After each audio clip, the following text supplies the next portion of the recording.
Radhe Radhe, welcome to Gaynagati. আজকে চলে এসেছি ক্লে জুয়েলারি মেকিংয়ের একটা ভিডিও নিয়ে। প্রথমেই আমি বাক্স থেকে দু রকমের দুটো প্যাকেট নিয়ে নিচ্ছি। এই দুটোকে সম পরিমাণে মাখিয়ে নিয়ে তবেই কিন্তু জুয়েলারিটা তৈরি হবে। আমি ঘরোয়া কিছু জিনিসপত্র দিয়েই জুয়েলারিটা তৈরি করা প্রেফার করি। পরীক্ষা দিতে নিয়ে যাওয়ার সময় এই বোর্ডটা আমি ইউজ করতাম। এর উপরে আমি খুব বেসিক একটা প্লাস্টিক পেতে নিয়েছি, সাথে নিয়েছি একটু পাউডার আর হাতে মেখে নিচ্ছি ময়শ্চারাইজার। আপনারা হাতে তেলও মেখে নিতে পারেন বা ভ্যাসলিন অথবা বোরোলিনও ইউজ করতে পারেন। হাত তৈলাক্ত থাকলে মিক্স করার সময় অনেক সুবিধা হবে। এবারে সম পরিমাণে ক্লে আমি কেটে নিচ্ছি। আমি কিন্তু একসাথে অনেকটা ক্লে নিয়ে এখানে মিক্স করব না, দুটো একসাথে মিক্স করার পর এটা হার্ড হয়ে যায়। আমার যেটুকু প্রয়োজন মনে হচ্ছে আমি অল্প করে সেটুকুই ক্লে কিন্তু এখানে কেটে নিয়েছি।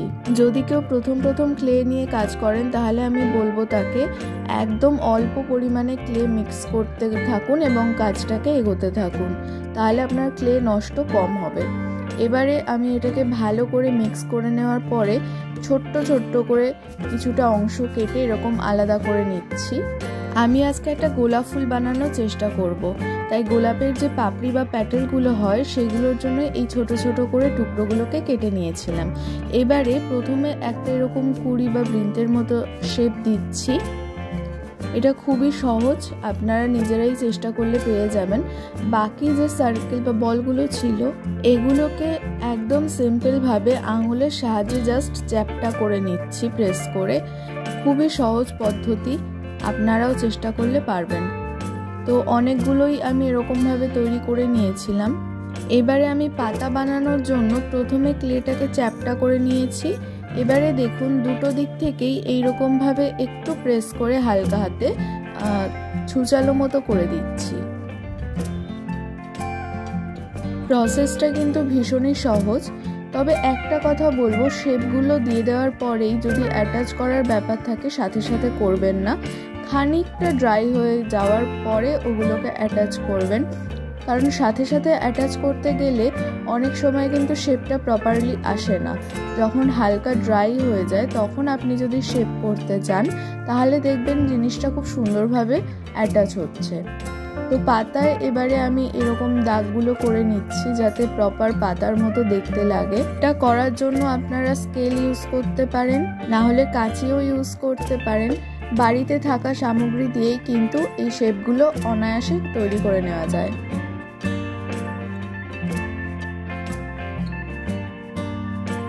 আচ্ছা, রোজ প্যাটেলগুলো মোটামুটি কিন্তু ড্রাই হয়ে গেছে। এবারে আমি অ্যাটাচ করব। বৃন্তের মতো যেটা বানিয়েছিলাম তার ওপর থেকে আমি এক এক করে ওই চ্যাপটা প্যাটেল টাইপের যেগুলো করেছি সেগুলোকে অ্যাটাচ করতে থাকবো। দেখুন খুবই সিম্পল, তবে ওপরের দিকটার মুখ যেন বাইরের দিকে হয়ে থাকে সেটাকে একটু খেয়াল রাখতে হবে। আর তারপরে পাপড়িগুলোকে একটু এলোমেলো করে দেওয়ার জন্য এইভাবে আমি হাতের সাহায্যে বা যে কোনো টুলসের সাহায্যে একটু ভেতরের দিকটায় প্রেস করে দেব। এটা আপনি আপনার পছন্দ মতো করবেন।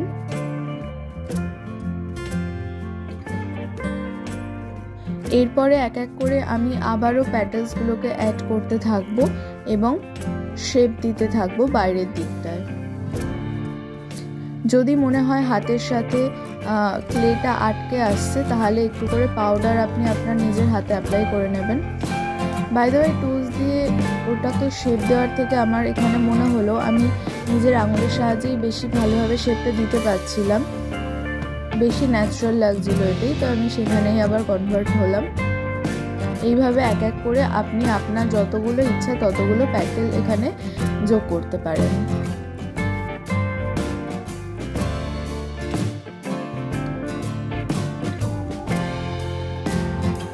আচ্ছা, ফুলটাকে রেডি করে আমি রেখে দিয়েছি ড্রাই হওয়ার জন্য। এদিকে আমি আবার একটা বেস তৈরি করে নিচ্ছি। এখানে কিন্তু আমি আবারও দুই রকমের ক্লে মিক্স করে নিয়ে তারপরে এই বেসটা তৈরি করছি। হাতের সাহায্যে এইভাবে এটাকে শেপ দিতে থাকছি, রাউন্ড শেপ। খুব সহজেই কিন্তু এটা হয়ে যায়। এবারে প্রপার রাউন্ড শেপটা দেওয়ার জন্য আমি একটা কৌটোর ঢাকনা ইউজ করে এটাকে কাট করে নিচ্ছি। আপনি যদি রুটি বানাতে পারদর্শী হন তাহলে তো আপনার কাছে এই প্রসেসটা করার কোনো দরকার হবে না, তবে আমি যেহেতু প্রপার গোল শেপ দিতে পারিনি সেই জন্যই আমি এই প্রসেসটাকে করলাম।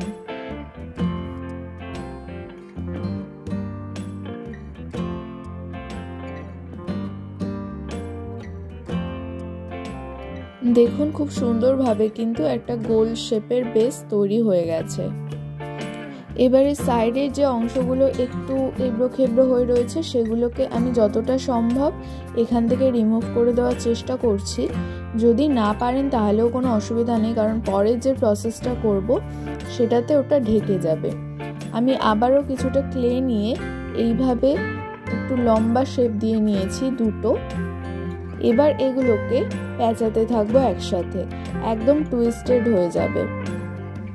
দেখুন জিনিসটা দেখতেও কিন্তু বেশ ভালো লাগছে, তবে একটু হালকা হাতে করতে হবে, না হলে ক্লেটা যেহেতু কাঁচা আছে তো একদম ছিঁড়ে যেতে পারে।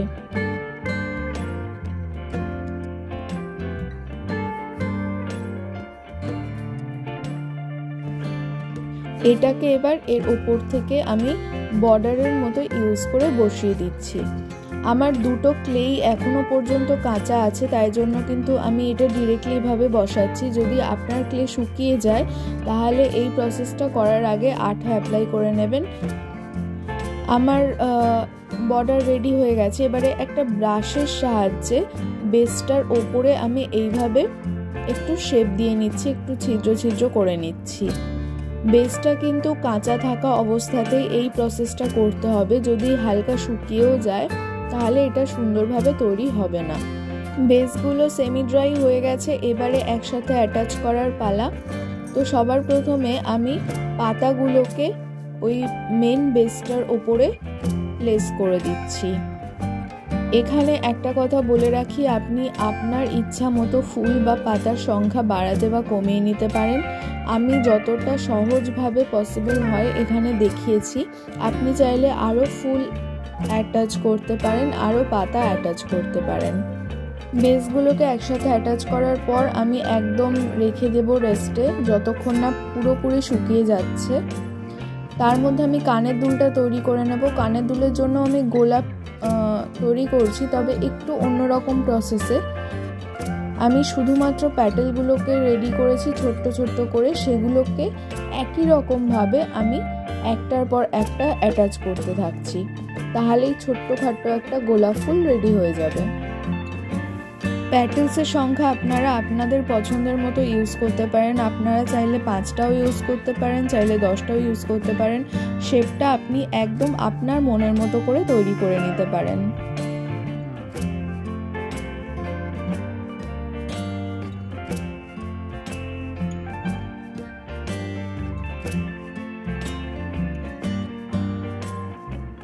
আমার বেসটা একদম ভালোভাবে শুকিয়ে গেছে। তারপরে আমি এখানে কালার অ্যাপ্লাই করছি। সবার প্রথমে আমি এর ওপর থেকে হোয়াইট ফেব্রিক কালার ইউজ করছি। হোয়াইটের ওপর সমস্ত ধরনের রং খুব ভালোভাবে শুনেছি বসে, সেই জন্য আমি সবার প্রথমে হোয়াইটটা দিয়েই কালার করে নিচ্ছি।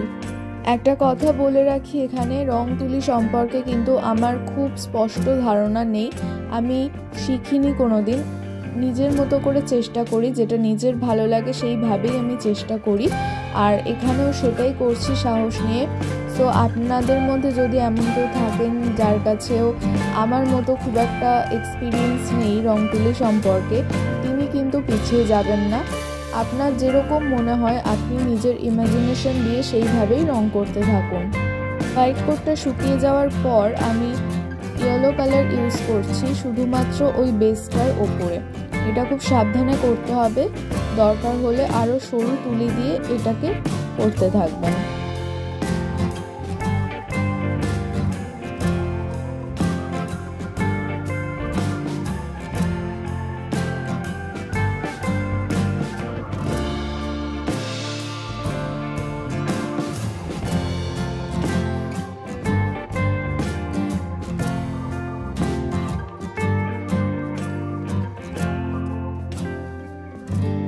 আচ্ছা, এবারে আমি পাতায় রং করব। আমি সবার প্রথমে নীল রংটা ইউজ করছি, কারণ আমার কাছে যে সবুজটা রয়েছে সেটা না প্রপার ডিপ সবুজ নয়, একটু শ্যাওলা ধরনের সবুজ। তার জন্য আমি প্রথমে নীল রংটা ইউজ করছি। এর ওপর থেকে সবুজটা দিলে একটু ডিপ সবুজ মতো যদি রংটা পাওয়া যায় সেই আশাতেই। আপনাদের কাছে পাতার প্রপার রং যদি থাকে তাহলে এইভাবে নীল রংটা অ্যাপ্লাই করার কোনো দরকার হবে না। এবারে আমি দুটো পাতাতেই প্রথমে রংটাকে করে নিচ্ছি ভালোভাবে। এবারে হলো আসল জায়গা, ফুল রং করা। গোলাপের রং বিভিন্ন রকমেরই হয়, তবে লাল গোলাপটাই বেশি পাওয়া যায়, সেই জন্য আমি লাল রংটাই প্রেফার করলাম এখানে।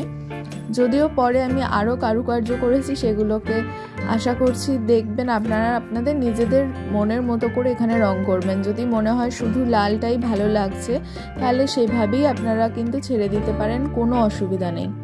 তো প্যাটেলগুলোতে আমি ভালোভাবে লাল রংটাকে করে নিচ্ছি। একটু খেয়াল রাখতে হবে যেন কোনো জায়গায় রং বাদ না চলে যায়।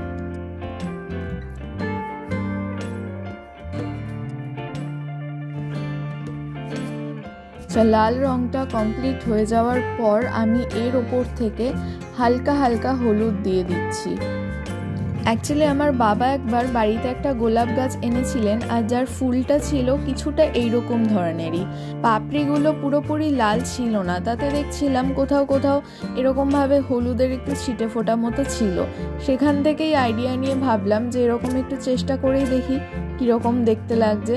আর এরকম রং করতে করতে যদি আপনার মনের মতো না হয়, মনে হয় যে জিনিসটা একদম বাজে লাগছে দেখতে, সেই জায়গায় কিন্তু আপনারা এর ওপর থেকে আবারও হোয়াইট কোট ইউজ করে রংটাকে শুকিয়ে নিয়ে তারপরে আবার পছন্দের মতো রং করে দেওয়ার চেষ্টা করবেন।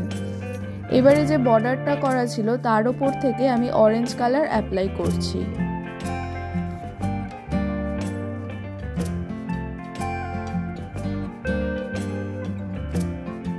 বেসের মাঝখানটা বড্ড বেশি ফাঁকা ফাঁকা লাগছিল আমার, সেই জন্য আমি এই অরেঞ্জ কালারটা দিয়েই ইয়েলোর ওপরে এরকম ছোট ছোট ফোঁটা ফোঁটা দিয়ে দিলাম, যাতে জায়গাটা ভরাট ভরাট মনে হয়।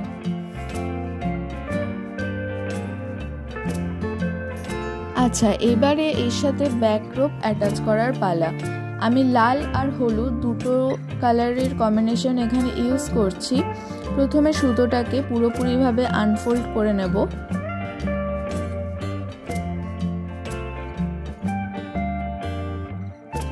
এবারে দুটো রঙের সুতোর দুটো প্রান্ত এক জায়গায় নিয়ে কন্টিনিউয়াসলি সেটাকে ফোল্ড করতে থাকবো।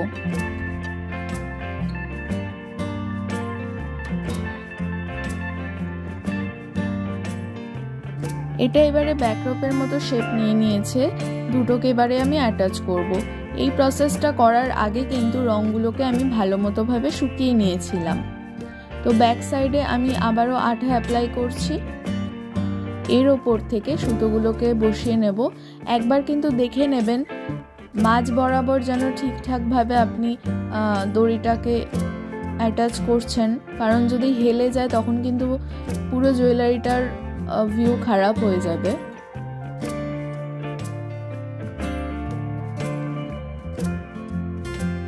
রোপটা অ্যাটাচ করা হয়ে যাওয়ার পর ওপরের দিক থেকে আমি কাট করে নিচ্ছি। এবারে ওই যেখানে কেটে নিলাম সেখানে অল্প একটু আঠা আমি অ্যাপ্লাই করছি। এর মধ্যে থেকে আমি সবুজ রঙের কটন বল নিয়ে নিচ্ছি, দুটো সাইডে দুটো দুটো করে। চলে যাব পরের প্রসেসে। আমি আবারও একটু মিক্স করে নিয়েছিলাম ক্লে। যেখানে আমি আঠা দিয়ে দুটো ব্যাকড্রপকে অ্যাটাচ করেছি সেটাকে আরও সিকিউর করার জন্য আমি এর ওপর থেকে ক্লে বসিয়ে দিচ্ছি। এটা আপনি চাইলে স্কিপ করতেই পারেন, তবে আমার মনে হয় যখন কোনো জুয়েলারি আমি তৈরি করি সেটাকে প্রপারলি সিকিউরভাবে তৈরি করার চেষ্টা করি, যাতে কোনো রকমভাবেই কোনো কিছু ছিঁড়ে যায় না, ভেঙে যায় না। তো সেই জন্যই আমি এই স্টেপটাকে এক্সট্রাভাবে করছি। এর ওপর থেকে আমি আবারও আঠা অ্যাপ্লাই করে নেব।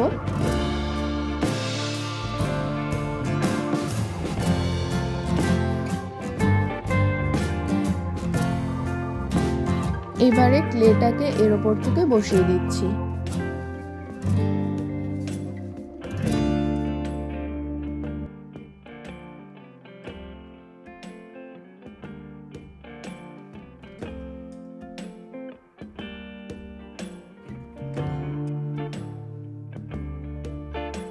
এবারে কানের দুলটা রেডি করে নেওয়া যাক। তো আমি আবারও ক্লে মিক্স করে নিয়েছি। এখান থেকে আমি টিয়ার ড্রপের মতো একটু শেপ দিয়ে নিচ্ছি। যেভাবে পাতাটা তৈরি করেছিলাম সেরকমই একটু তৈরি করছি, তবে পাতাতে দুটো প্রান্তই আমি সুচালো করেছিলাম, এখানটায় একটা প্রান্ত করছি। আর প্রথমের দিকে যে ছোট গোলাপ বানিয়ে রেখেছিলাম সেটাকে এবারে এই টিয়ার ড্রপের এই তলার দিকটাতে আমি আঠা দিয়ে অ্যাটাচ করে নিচ্ছি।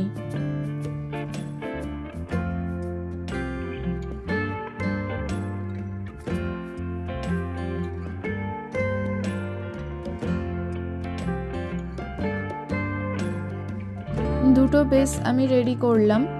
এবারে কানের দুলের যে স্টুড থাকে সেটাকে আমি এখানে অ্যাটাচ করব। আপনি যদি নতুন নতুন ক্লের কাজ করেন তাহলে বলবো এই প্রসেসটা করার আগে ক্লেটাকে একটু সেমি ড্রাই হওয়ার জন্য ওয়েট করবেন। তবে আমার যেহেতু টুকটাক হাত সেট হয়ে গেছে সেই জন্য আমি কাঁচা থাকা অবস্থাতেই কিন্তু এইটাকে করে নিচ্ছি। ওপর থেকে এই ক্লের বল না দিলেও চলবে, তবে আমি যে বললাম সবসময় এক্সট্রা সিকিউরভাবে আমি বানানোর চেষ্টা করি, তাই জন্য ওপর থেকেও ক্লের বলটাকে আমি এর সাথে অ্যাটাচ করে দিলাম যাতে কোনোভাবেই এটা খুলে আসার কোনো সম্ভাবনা না থাকে। এবারে রং করার পালা। গোলাপ ফুলটাতে ইউজুয়ালভাবেই আমি লাল রং করছি, আগেরটা যেভাবে করলাম একদম সেইভাবেই।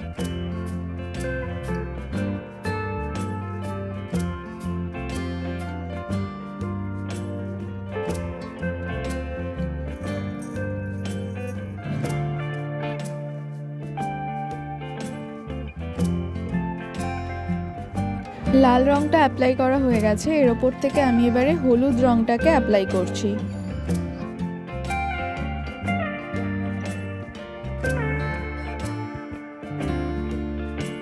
বাই দ্য ওয়ে একটা জিনিস এখানে আমার দেখানো হয়নি, সেটা হলো যে প্রত্যেকটা বেসের একদম ব্যাক সাইডেও কিন্তু আমি রং করেছি। সেটা কিন্তু স্কিপ করলে চলবে না, তাহলে ওভারঅল লুকটা কিন্তু ভালো লাগবে না। আপনি যদি কাউকে সেল করেন জুয়েলারিগুলো তাহলে তিনি যখন ওইভাবে রিসিভ করবেন ব্যাক সাইডে যদি রং করা না থাকে তাহলে কিন্তু ওনার কাছে জিনিসটা ভালো লাগবে না। সো বোথ সাইডেই কিন্তু রং করতে হবে।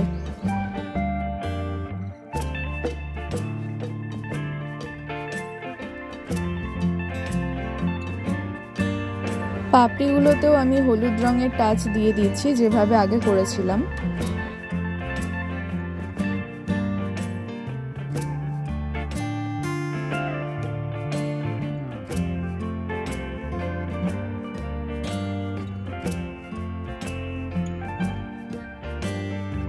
সো ফাইনালি আমার জুয়েলারিটা পুরোপুরিভাবে কমপ্লিট হয়ে গেছে ইউজ করার জন্য।